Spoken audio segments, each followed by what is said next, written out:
Hey everyone, welcome back to the Nerdy Jock Podcast. We are talking about Ghost in the Shell Episode 3. I am here with my co-host, DK, the DB Guru, who seems to be, hidden away under enemy territory at the Gavel Republic? What are you doing over there? Hey, don't blow my cover, dude. I'm deep in. Hey, man. Deep undercover here. No, it's nice to see you. Before we even get into the episode, I really think they just need to do a spin-off show. Just hear me out for 1 second, guys. Before we get into episode 3, it's Gavel Republic behind enemy lines, Ghost in the Shell. And then like some weird number like 2079, something like that. It's a whole squad, Mission Impossible style, in the Gavel Republic, because that's all we hear about. We never see it. Motoko's never been there, but it seems like there could be some cool action sequences there, you know? I don't know. I think it'd be a good spin-off story for Ghost in the Shell. You know, they don't have their technology. I think a good spinoff would just be the Fuchikomas starting a revolution and taking over the world. I love that. I love that idea, man. The Fuchikomas are quickly becoming my new favorite, like, character / plushie that I want. Now, I'm not even a plushie collector, but like I think I want a Fuchikoma now. Dude, Angie would love that. Just put a Fuchikoma on the bed. I think she really might enjoy that actually too. But so let's get into the episode, man. Just first thoughts off the top of your head. What do you think about episode 3, which was entitled Junk Jungle Part 2, because it had to finish off the big sequence from last episode, which we'll talk about, and then Megatech Machine 1 and 2. What do you think? What am I thinking? I think that it's interesting because the show is really fun. It's beautiful to look at, like we've talked about a bunch of times on our past episodes. But the pacing is a little strange.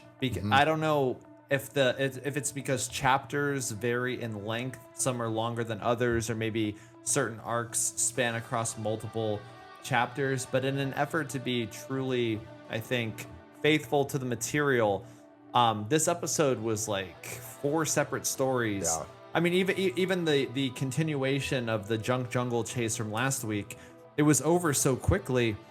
One wonders, like, why didn't they just put that in one episode for pacing's sake? It would have worked way better, I feel. And then have the episode talking about, you know, assembling that one cyborg lady, and then, you know, the whole little Fuchikoma gag. That was a fun little side plot that I really enjoyed, just to do the world building that occasionally they have to hack into the Fuchikomas and make them debate each other to keep them from becoming too self-aware and rebelling against all of humanity. So, I mean, fun ideas. I enjoyed this episode. I did feel the pacing was a little weird, and the ending just kind of came out of nowhere. It was like, oh, it's over. Okay. Yeah. but yeah, those are my initial thoughts. What did you think about it? Yeah, I mean, not too far off from you. I mean, it's weird because when I reread the manga, I watched this episode 3 times, 2 times in English, 1 in Japanese. I had to watch the Japanese version because the puppet who was at the jungle, you know, hideout where they got arrested, he was just so damn annoying in the English dub. Like, they went full 1990s bad character actor for anime. Especially with his dialogue could have actually been like very sinister. It could have been menacing, but it was very much like, oh, you idiot fool, and like with a Brooklyn kind of accent. If you guys saw it, you know what I'm saying. It just really. You didn't watch it in English, huh? I mean, I'm usually a sub guy. But it comes automatic on Prime in dubbed, and it was his voiceover was terrible. I mean, everyone else has been pretty outstanding. And this guy was like, dude, I have to watch it in Japanese because he just really kind of ruined the whole scene for me. I mean, it's like, who is in the studio with these guys in the dub, man? Sorry, whoever you are, but like, it just did not fit at all. Like, did you read the manga? You're talking about the guy who called himself the puppet master in this episode? Yeah, exactly. With the beard, the sinister guy? Not a beard. He had like the long like hair with the balding spot. And he's like, hey, don't you're taking my money, $100,000 here. I can't believe you. How would you do this to me, huh? You gotta defeat Pegasus, Yug. What's going on? And my brother here. So that was annoying. Yug. But hey, we gotta have a talk, Yug. We gotta talk about the dragon. You guys here. Yeah, that's literally how it sounded. It was so damn annoying. I was like, dude, I got to switch over to Japanese. So I might from now on start it in a Japanese, original language version, then go over the dub because that was fucking annoying. I get why you would switch between with this show, just because the amount of information that's thrown at you, it's a lot easier to absorb hearing it versus just reading subtitles really quickly. And I'm like you, where I am normally a subtitle guy. Everything I watch is subtitled if it's foreign, but I found myself with this show also at least once in Japanese and then at least once in English, and that English watch is more or less to pick up what I missed. But I didn't do that this time because it seemed pretty straightforward. It was more just I didn't feel confused by anything this time, where it warranted that English rewatch. Right. So, well, let me just piggyback on there because I actually kind of got off track there. But my initial thoughts on this episode, to go back there, were you said it was, you literally just mentioned how dense it is, and I agree. And I reread the manga too, and I'm like, I do question now on episode 3, which I really enjoyed. And these episodes do get better on rewatches as well. But on Ghost in the Shell episode 3, the pacing is kind of weird because it really does go chapter by chapter of the manga. So I really think when Science Rue and the Ghost in the Shell team were all in a room together saying, hey, we actually just really want to produce the most faithful adaptation of this series done. We don't care if it kind of has ebbs and flows in its pacing and it kind of feels a little off here and there. Like, I think they just said, we want to do justice to the original manga. And I think they accomplished that. But it does that. But, if you do it you say, hey, we're going to do a 10-to-10 adaptation. You're going to have to, you're going to lose a little bit in storytelling and the pace and the plot and how it kind of flows. And I do think that was a kind of a missed opportunity in this episode. But I do think you were right when earlier when you mentioned that they should have just added like 5 extra minutes and had the end of Junk Jungle. I mean, that was literally it. Actually, the end of the episode happened pretty much right after the manga ended, right after the opening intro, like the opening chase scene, and then it was the intro. So I'm like, that was the end of Junk Jungle, and it was such a terrible place to end on episode 2, especially since it's such an iconic scene from the film and the manga as well, and everyone knows it.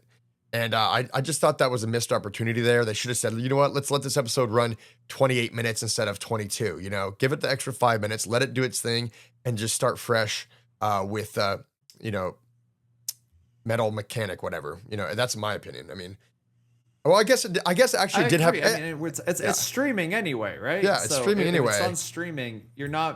It's streaming. You're already putting 4 ad breaks, like we talked about in the last episode. Oh God, those damn ad you have 1 at the beginning, 3 in the middle, and it's just like, okay, if you're gonna put that many ads in, if it's on streaming, why are you beholden to the 22-minute thing? Especially if the story. I could see an argument where they're like, oh, well, if we just cut in the middle of the action, there will be a cliffhanger. But it's not really a fun cliffhanger. It's kind of just I feel cheated because I didn't get to see how this guy who was hacking into the garbage man, or put his false memories in there, how that whole chase shakes down in the end. And then in this too, I mean, like the episode ends right in the middle of a conversation. Yeah. It's like literally just right in the middle of a conversation, and then just it ends. And it's like, that's it. That's it. That's a little weird. I mean, I agree with you that it feels like Science Saru and the Ghost in the Shell committee wanted to do as faithful an adaptation as possible, and so they're leaving very little on the cutting room floor. Right. But I feel like, in all adaptations, you cut a little bit in order to adapt to the medium that you are adapting into. And if you have 22 minutes, tell a complete story by all means, and have a clear ending.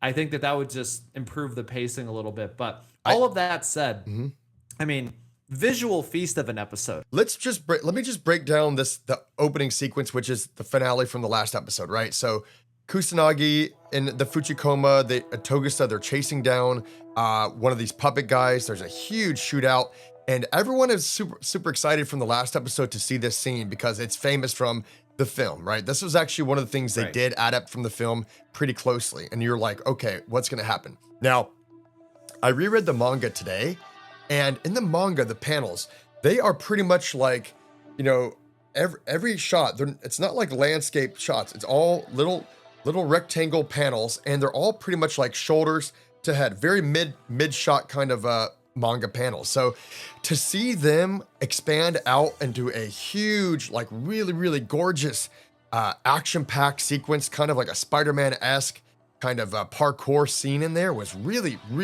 cool. That's one thing they did differently from the manga that actually I thought really expanded in the animation and made it look really just a vibrant scene. I mean, let's talk about that. What do you think? Yeah. No, I agree. I loved when it shifts to the Major's perspective, how it looks much more freehand, much more loose. You know, it was a cool director's choice to do it that way, where normally when we're looking through some sort of computer lens in fiction, it's always hyper real in some way. There's more data, it's infrared, it's something, but it simplified her vision. Yeah. It made everything just look like a carnival of squiggly lines, I guess. And it just looked really cool. It was a fun sequence to watch. And like you said too, that the character model, even you could tell it's simplified for that sequence because they're just throwing the Major all around those buildings, you know, changing perspective, doing this. I mean, Science Saru, they're masters at this. Dawn to Dawn did this beautifully, and I mean, they're really. I feel like this episode more than anything was an animation showcase. It was. That one sequence in particular was like, okay, here's what we can do, and it's crazy because they're already, you know, hitting home runs with the crazy stuff they've done the last 2 episodes, but this one I think took it up a notch. I love it so much because I've been like, man, I can't wait to watch the next episode. Not just because we get to hang out for a little bit and pod together and talk about it, but just because like it had me in anticipation. Now, do I think it was fair what they did and they cut it halfway through the action sequence? No. But do I think after all 10 episodes are done, DK, is this show gonna be better on a rewatch as a binge? Probably. Like, I do think it'll actually serve this show justice doing it as a binge. But the way they did the animation on that sequence, like you said, I like the squiggly lines when it went down and the deep blues, and she tried to shoot him with the rope and pull him, and it was just like, dude, it reminded me kind of Across the Spider-Verse a little bit, you know, like, you know, Into the Spider-Verse, that kind of you know, just like going to different art styles and accepting it and actually like being glorious in that moment. You know, I used to have such a problem with that because I'm always been a stickler for detail. I mean, probably why I love the 1995 Ghost in the Shell film so much was because the attention to detail was so complex, so well done that, I mean, every single inch of every single frame was this beautiful hand-drawn spectacle. But with you know, TV shows and in anime in general, I mean, I see that happening a lot. You know, JJK, you know, season 2. The Shibuya arc, that was, you know, infamous for kind of having the same kind of thing. It had a beautiful flow to it. It went kind of crazy, went kind of squiggly liney, but it had a flow. It was part of a feeling. It was part of an action. It was made to elicit more emotion than showcase just pure detail and animation. Similar to Chainsaw Man Reze arc, you know, that finale in that one. I think that in both cases, that was just Mappa running out of time and money. Really, I mean, yeah, you can say Chainsaw it's an Man as artistic well. choice, but everybody who works on JJK, they're like, it's the worst show to work on. It's literally the worst. Like if you want to abuse your health, work on JJK. I mean, incredible artists making those amazing action sequences all across season 2 and even recently season 3. Even though that was an incredibly short season, but those action sequences were beautiful. And I hope that, you know, with the money that comes in from, you know, Chainsaw Man being in theaters, JJK just released the whole Gojo backstory arc in theaters as well. You know, as they collect money from that, it's like, put that money into the animation team so that they have the time and the resources and the space to actually finish those sequences without abusing their health. But yeah, damn. I mean, so am I just getting used to lazy shit, DK? Is that what's happening? Am I just accepting laziness from like it's budgetary, monetary laziness? No, dude, they don't make it like this anymore. Like this crap behind me, this old Taku stuff. You know, they can't because people aren't buying video media anymore. People expect to be able to stream stuff. They want it on demand, they want it cheap, and they want it now. I mean, yeah, like, what are you gonna do? Although people are piling into movie theaters to see Demon Slayer, to see Chainsaw Man, all of that. So the future of anime as we know it might just be movies, you know? Well, I mean, it might be. It might be. I think Sony bought a whole line of movie theaters, or they bought Texas Roadhouse, the Alamo Drafthouse. I think they bought Alamo Drafthouse to they did. You know, in the future, I think that's their plan, is to like make, you know, these, you know, huge theaters that will show anime in America, like in Japan. You know, in Japan, there's been theatrical releases for, you know, since the beginning of the time, you know, since the 60s, 70s, when anime was, you know, started there, just like our Disney and other stuff here. But I think that was a smart move by Sony that brought Crunchyroll. Then they bought Alamo Drafthouse.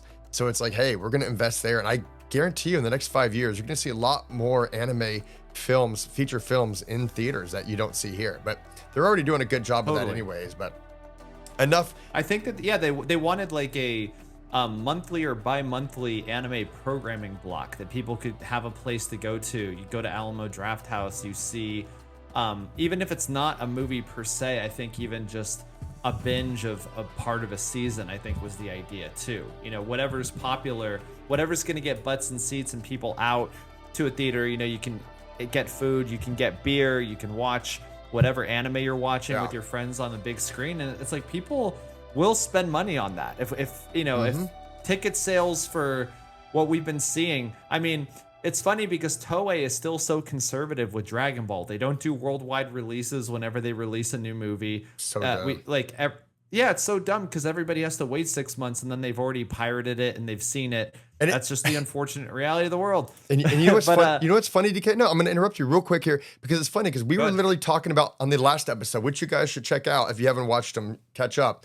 But we were talking about OVAs, and Dragon Ball is like the king of OVAs. They just take a couple of scenes from the series that they're going to make, or they kind of just show a future draft and make like a 1 hour film out of it, hour and 20-minute film, you know, like of the future. So like Dragon Ball is sometimes just 70 minutes, 70 minutes, like an hour and 10 minutes. And they're just going to make a OVA style film. Like they should release those in theater. That's the best place to watch it. They did in Japan. All the Dragon Ball movies came out in Japan. The only, there were OVAs, but we're talking Dead Zone, World's Strongest, Tree of Might, all the way through the one with Hildegard. I forget what it's called. Wrath of the Dragon, I think, is the American title. But yeah, those were all theatrical releases in Japan. People went and saw those. And I mean, when Superhero came out, there were sold out screenings for that. Yeah. It's like they could have opened up in more theaters. They could have made even more money. But Toei, if you're listening, and I know you're not, but if you are, you got to do worldwide releases, guys. Got to step up your game. You want to make money? Who doesn't want to make money? Netflix doesn't. I know they don't want to release stuff in theater, but everyone besides Netflix does. You know, they make their own money. Latin America, like open anywhere in Latin America, you're gonna have sold out. You're gonna beat whatever is playing from Hollywood to go watch a Dragon Ball movie every time. 100%. We got to start doing Dragon Ball pods again. By the way, we'll get back on track in a second. We always say this. No, but for real, I think after Ghost in the Shell, we should start back up because I saw the last episode. I was working on the YouTube channel today, and I saw our last episode was a battle of Frieza. You know, Goku and Frieza, the Frieza saga ending, and that was June 7th, 2024. That was over 2 years ago, DK. So we got to get back on our Dragon Ball. You know, we did half of it. Now it's time to do the Cell saga and Buu saga, man. We got to get in there, you know? We have a lot to cover. I mean, you want to do Garlic Jr., you want to do all the filler arcs, you want to do, I'm sure, the Otherworld tournament with PyCon and all that fun stuff. You want to go through it all. And shoot it in my veins. Too. Yeah, let's do it. I want to, man. We can do it, DK. You know, we can do it. We'll do abbreviate. We don't have to do it like we did in the first half of our DB podcast, which, by the way, it's on YouTube. Check it out there as well. If you're watching here, check those out because they're awesome. They really are really good, full of details. DB guru Dan himself knows a lot of stuff. But let's get back. I think what we could do. Well, I hate to brainstorm on pod, but for certain arcs that are really, really long, I feel like we could do 1 or 2 episodes just kind of covering the entire thing instead of a like episode by episode watch with just like here's the Garlic Jr. Saga Part 1, Garlic Jr. Saga Part 2. Boom. Well, that's there's not a lot there. Well, yeah, we don't have. Anyways. That's what I'm saying, man. Some of those arcs we don't have to go. We don't have to do episode by episode because we were going episode by episode on a lot of these things. Let's just cover like a 10 episode chunk at a time, or like boom, or whatever makes sense for a podcast. We don't have to go, every freaking episode. I get that, but we should definitely get back on Dragon Ball. But because we love it. Okay. But anyways, let's talk about this. Let's talk about this. Episode 3. Episode 3. Fuchikoma. Let's talk about Fuchikomas a little bit more. We touched on them earlier. They are the main part of part 1 of the latter episode, Megatech Machines, right? The Fuchikoma was complaining about not having, freedom. And, and then Bato was basically in essence saying like, well, what really is freedom? Like you have the freedom, freedom of life, but like someone shoots you and kills you, you're dead. Like you have these freedoms, but that doesn't necessarily mean your life's going to be perfect.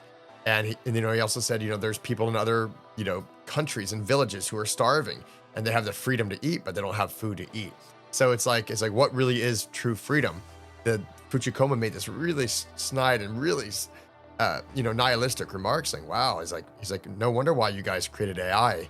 You guys were so flawed in the first place. You had to find something better than yourselves. And it was kind of like, wow, it kind of does hit a little bit deeper than you would think for such an anime with a tone like this, but they did do the manga justice in that regard. Do you have any feelings on that at all, or feel good? Yeah, I really like the depiction of the Fuchikomas. You're our resident Standalone Complex expert. I wanted to ask you about this. Is that how they are in Standalone Complex? Are they innocent, kind of childlike, very excited?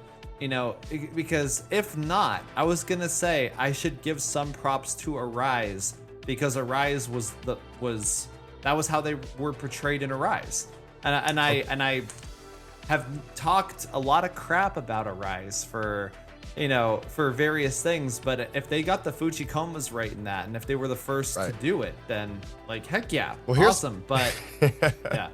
Well, that's a great question. Here's what I'll say is that the Fuchikomas in Ghost in the Shell, the new anime adaptation, are very much like 6-year-old versions of the Fuchikomas, right? And then when you get to Standalone Complex, they're like rebellious teenagers. They're more snidey remarks, whatever. Like they have their own kind of style and attitude.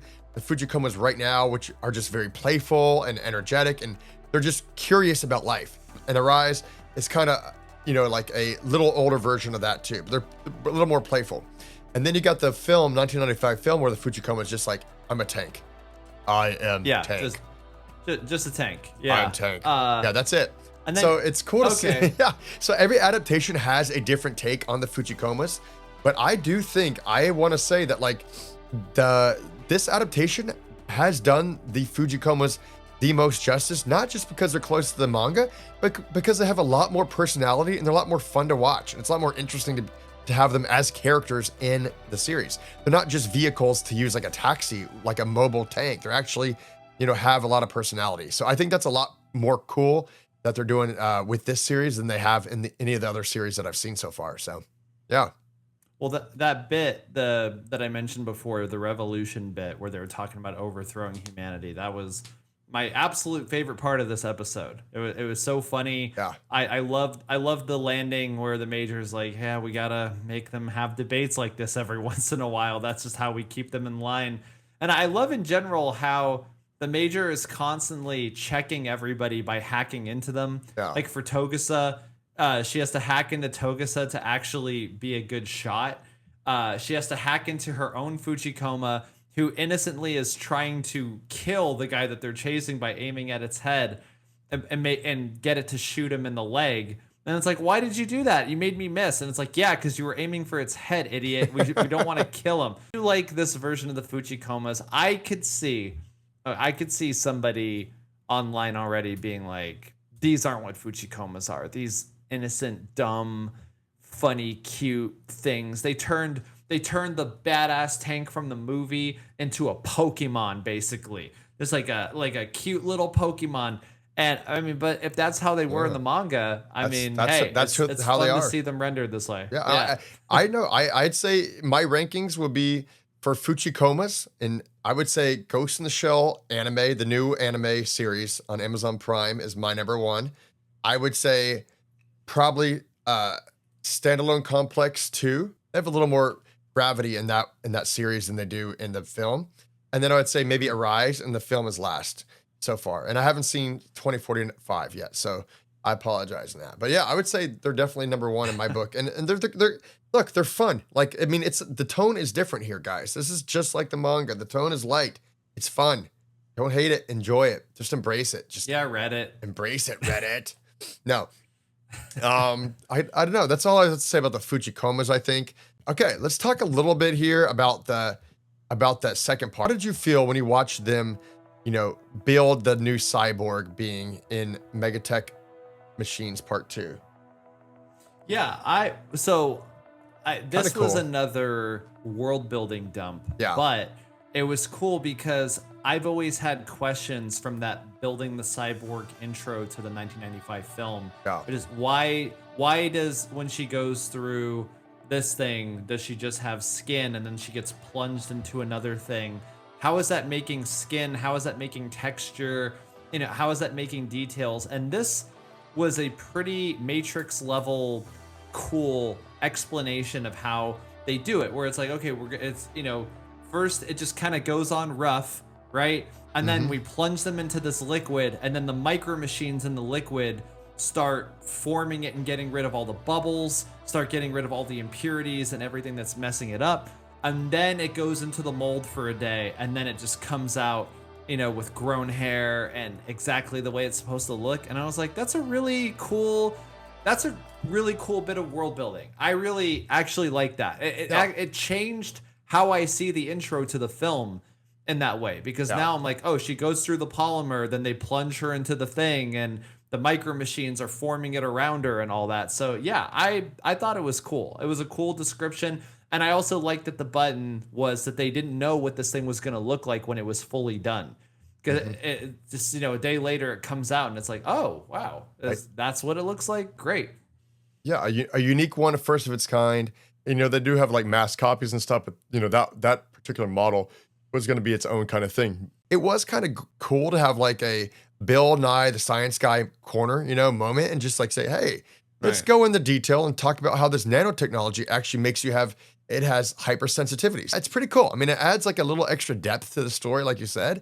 I was like, okay, that's actually pretty damn cool. I mean, I had to read it twice to really understand what they're trying to talk about, but all this stuff is kind of based in, science.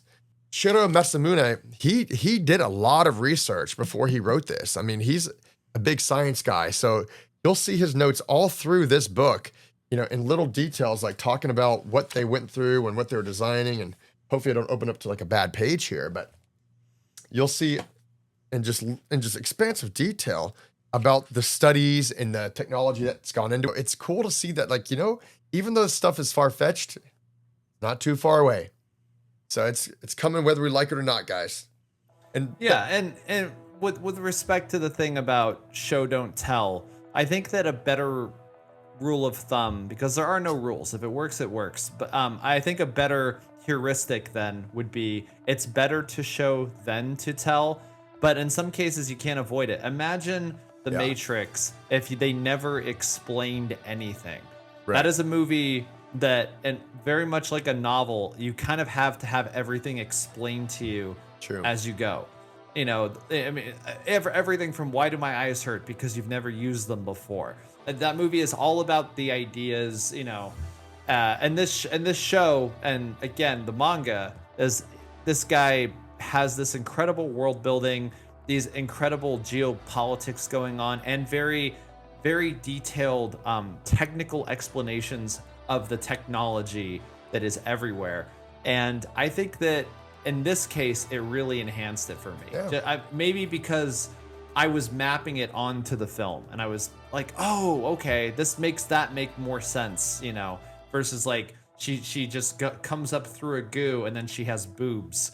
It's like, wait, how did that happen? Like, where did the boobs come from out of nowhere, right? We've all thought that. It's like, this robot body comes up through the goo and has fully formed boobs. What's up with that? We now have our answer. Thank you, Shiro. Exactly. We know where the boobs came from, people. We know where they come from. And they're extra sensitive as well. Yeah, so just like real humans. Ranking. What are you going to rank this episode? Episode 3. Oh man, because I gave a 2 to, I gave a 5 to the last episode, and now I regret that. I know, it was better than you think. Because now you look at retrospect, I'm like, oh shit, it's actually part 1 of 2. What? Last episode, if the chase had ended the episode, it would have bumped from a 5 to an 8. Yeah. That's all I'll say. This episode, if it had had the entire chase in it, would also be an 8. But because it's so cut up, it's like this section is an 8, this section is a 4, this section is another 8. Or whatever. I'm gonna have to split it right down the middle again. I'm gonna say I've really enjoyed this episode, but all of it together, and then that really weird ending where it's just right in the middle of a conversation, episode is over. It's gonna be another 5 for now. Wow. Jeez, we'll DK. Harsh. I know, harsh. What the hell? Oof. Gloves off, people. Hey, I'm holding it down for the Reddit folks. Yeah, you are keeping it real. Man, I'm gonna go. I really liked it, and I've seen it 3 times, and I liked it better every time I watched it. So I'm gonna go 7.5. I'm not quite 8, but it's up there. I think it's great. That wasn't my final question. I actually have one more cool question. Okay. So yeah, please. With the last episode and this episode, we get the infamous chase scene that was in the film. That's famous in the film. It's one of the greatest action sequences in anime history. How do you feel it compares to their 1995 film? Which one's better? Do they each have their own ups, pluses, and minuses? Or like, did you feel let down because you've seen the Ghost in the Shell 1995 film so many times that you've seen the sequence before, but it doesn't have the fight out in the end in the water with the camouflage, active camouflage on. It's a little different. It's just like the manga, but it also does take a couple liberties with some, Spider-Man-like parkour sequences and stuff like that. That's not in the manga too. So they knew they weren't going to do that scene, right? They're like, we're going to keep it. We're not doing the 1995 film. So if you have to compare the scenes, like where are you at in the middle? Like how are you feeling? Yeah. Well, if I had to compare them, the movie takes it. Yeah. Every single time. I mean, I would have to agree.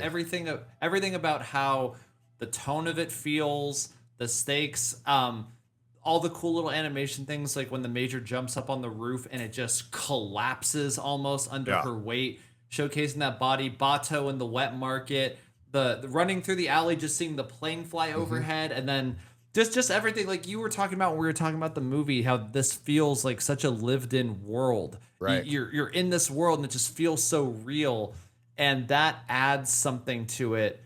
The film took a lot of really cool moments from the manga and did a really great second draft of all of those things. Right. And in this case, the second draft was better. I feel it was better. Yeah. And that's not to say that this wasn't good. Yeah. And I enjoyed seeing the differences. I was like, okay, I know that this is going to be different. And it was, but if I had to pick, gun to my head, which is better, the film, 100%. Yeah, I have to agree with you on that one. I mean, I was really looking forward to. I was like, oh, can it one up it? And I was like, that was kind of a fool's errand to think that it could, because the 1995 film, that scene is pretty much goated. You really can't get better than that fight sequence, and I think it was just amazing. So, did they do a great job? Sure, but obviously, I would have to agree with you. The 1995 film takes it on that one, but. We got some more exciting stuff coming next week that really wasn't adapted so heavily in the film from 1995. So if you haven't read the manga, catch up, because it's going to get more interesting. They're going to start doing more Puppet Master stuff. The plot's going to get a little bit deeper. The tone's going to change. Maybe not. I don't know. Maybe it's going to be lighthearted the whole way through. But we got a lot of really exciting stuff to look forward to. We're only 3 episodes in. We have 7 more to go. So, I guess we'll see everyone next week. Any final words or? Yeah, I think I'm going to be really excited to see once there are things that are happening that weren't adapted into the movie differently. When the show starts having a depth to it that can stand on its own feet without all the people like you and me and everybody just comparing it. Because right now we're seeing things that we have in some way seen before, and I'm gonna be happy to see more things that we haven't seen before and see how those stand up by themselves. True. Yeah. I mean, episode 2 and 3 were definitely more. There were some more heavy details adapted into the 1995 film. The episode 1, that's why that was so amazing, because it was very much, there wasn't too many details in there besides what the infamous building drop scene that it stole from in the film. So I think, yeah, Right.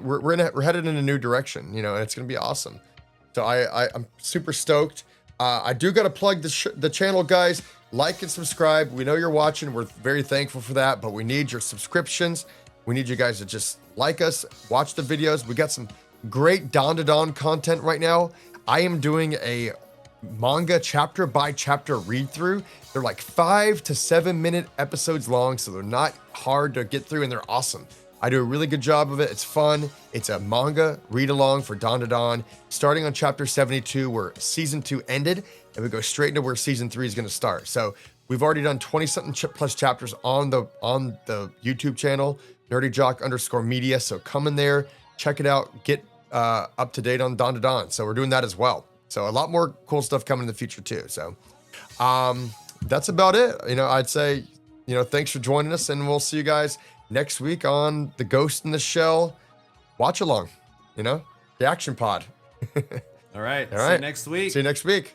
Os. Os. There we go.